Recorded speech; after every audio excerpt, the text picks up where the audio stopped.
இது மகிமை நேரம். ஆண்டவரும் உலக ரட்சகருமாய் இருக்கிற இயேசு கிறிஸ்துவின் நாமத்தில் என் அன்பின் வாழ்த்துக்கள். இந்த நாளிலும் அப்போஸ்தலர் நடபடிகள் எழுதின புஸ்தகத்தை குறித்து நாம் தியானிக்க போகிறோம். பரிசுத்த அப்போஸ்தலர் எழுதின நடபடிகளின் புஸ்தகம். இதை எழுதிய ஆசிரியர் யார் அப்படின்னு பார்த்தீங்கன்னா பரிசுத்த லூக்கா. பரிசுத்த லூக்கா தான் இந்த அப்போஸ்தலர் எழுதின நடபடிகளின் புஸ்தகத்தை எழுதியிருக்கிறார். யார் இந்த லூக்கா? யாருங்க? இயேசு கிறிஸ்துவின் சீஷன், ஒரு வைத்தியர், இஸ் அ டாக்டர். லூக்கா ஒரு வைத்தியர், ஒரு டாக்டர். அவர் தான் இந்த அப்போஸ்தலர் நடபடிகள் புஸ்தகத்தை எழுதியிருக்கிறார். எழுதப்பட்ட காலம் கிறிஸ்துவுக்கு பின் 60 to 62 வரைக்கும். அதிகாரம் 28 அதிகாரம், வசனம் 1007 வசனங்கள் இருக்கிறது. இதனுடைய கிரேக்க பதம் பராக்ஸஸ் என்கிற பதம் பயன்படுத்தப்படுகிறது. பராக்ஸஸ் என்கிற கிரேக்க பதம் இதற்கு பயன்படுத்தப்படுகிறது. இதுல நீங்க பார்த்தீங்க அப்படின்னா அப்போஸ்தலர் நடபடிகள் புஸ்தகம் 2ஆம் அதிகாரத்திலிருந்து 1ஆம் அதிகாரத்தில் இயேசு கிறிஸ்து பரலோகத்தில் எடுத்துக்கொள்ளப்படுகிறார். 1ஆம் அதிகாரத்தில் இயேசு கிறிஸ்துவினுடைய ஊழியம் 1ஆம் அதிகாரத்தோடு முடிந்து விடுகிறது. அவர் பரலோகத்திற்கு, வானத்திற்கு மேலாக பரலோகத்துக்கு எடுத்துக்கொள்ளப்படுகிறார். பிதாவுடைய வலது பார்சத்தில் போய் இயேசு உட்காருகிறார்.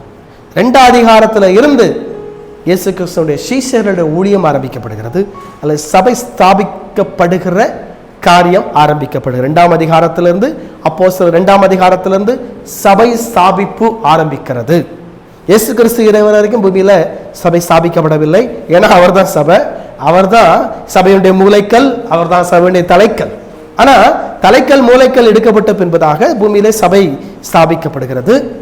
அந்த சபையை ஸ்தாபிக்கிற ஒரு காரியம் அப்போ அப்போஸ்தலர் நடபடிகளின் புஸ்தகம் நீங்க பார்த்தீங்க அப்படின்னா 2ஆம் அதிகாரத்துல இருந்து அது ஆரம்பிக்கிறது. எங்க பெந்தைக்கோஸ்தே எனும் நாள் வந்த போது பலத்த காற்றடிக்கிற முழக்கம் போல சடுதியாய் வானத்திலிருந்து ஒரு காற்று வந்து எல்லார் மேலும் அக்கினிமயமான நாவுகள் இறங்குகிறது. பரிசுத்த ஆவியானவர் ஊற்றப்படுகிறார். அப்போ அங்க பரிசுத்த பேதுரு, அப்போஸ்தலனாய் இருக்கிற பரிசுத்த பேதுரு ஆவியானவரை பெற்றுக்கொண்ட பிறகு எந்திரிச்சு பிரசங்கம் பண்றாரு. நாங்கள் வெறி கொண்டவர்கள் அல்ல. நீங்க சொல்றாங்க வெறி கொண்டுருவாங்க. இல்லை, நாங்கள் வெறி கொண்டவர்கள் அல்ல. பாத்தரு, மேலர், ஏலார், பந்துமித்தர், பல நாட்டர், யூதர், யூத மார்க்கத்தை அமைந்தவர்கள், கிரேக்கர் எல்லாரும் இருக்கிறாங்க. ரோமர், ரோமாபுரியார் எல்லாரும் இருக்கிறாங்க. உலகத்தினுடைய பல நாடுகள்ல இருக்கிறவங்க அவங்களுடைய ஜென்ம பாஷைகளை பேசுகிறார்கள். Mother tongue. உலகத்தில் பல மொழிகள் உண்டுங்க, மெனி லாங்குவேஜஸ். இந்த மதர் டங் என்னது? தமிழ். நம்முடைய தாய்மொழி Tamil is a mother tongue. அதே மாதிரி அவங்களுக்கு தாய்மொழி உண்டு, மதர் டங். அதே மாதிரி நம்முடைய ஜென்ம பாஷை அப்படின்னா மதர் டங், தாய்மொழி.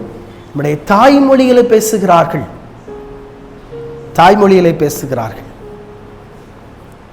ரோமருக்கு ஒரு லாங்குவேஜ் உண்டு.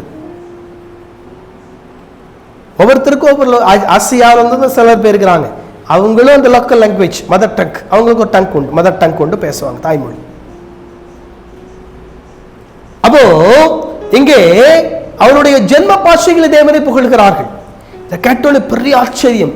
அப்போஸ்தலனாய் இருக்கிற பரிசுத்த பேதுரு எழுந்திருந்த பிரசங்கம் பண்ணுகிறார். பரிசுத்த பேதுரு எழுந்திருந்த பிரசங்கம் பண்ணி சொல்றாரு, ஒரே பிரசங்கம், ஒரே நாள் ஒரே பிரசங்கம். இயேசு கிறிஸ்துவை நீங்கள் ஆணி அடித்து கொலை செய்தீர்கள், தேவன் அவரை எழுப்பினார். தேவன் அவரை எழுப்பினது மட்டுமல்ல, அவரை கர்த்தரையும் அவரை ஆண்டவரும் ஆக்கினார். இயேசுதான் கர்த்தர், இயேசுதான் ஆண்டவர்னு சொல்றார். அதற்கு நாங்கள் சாட்சிகள். இங்க இருக்கிற நாங்கள்லாம் சாட்சிகள்பா. இயேசு கிறிஸ்து உயிரோடு எழுந்தார் என்பதற்கு நாங்கள் சாட்சிகள். இங்க பேதுருடைய ஊழியம் அப்போஸ்தலர் 2ஆம் அதிகாரத்திலிருந்து ஆரம்பிக்கிறது. பேதுருடைய ஊழியம் இங்க 2ஆம் அதிகாரத்தில் ஆரம்பிக்கிறது.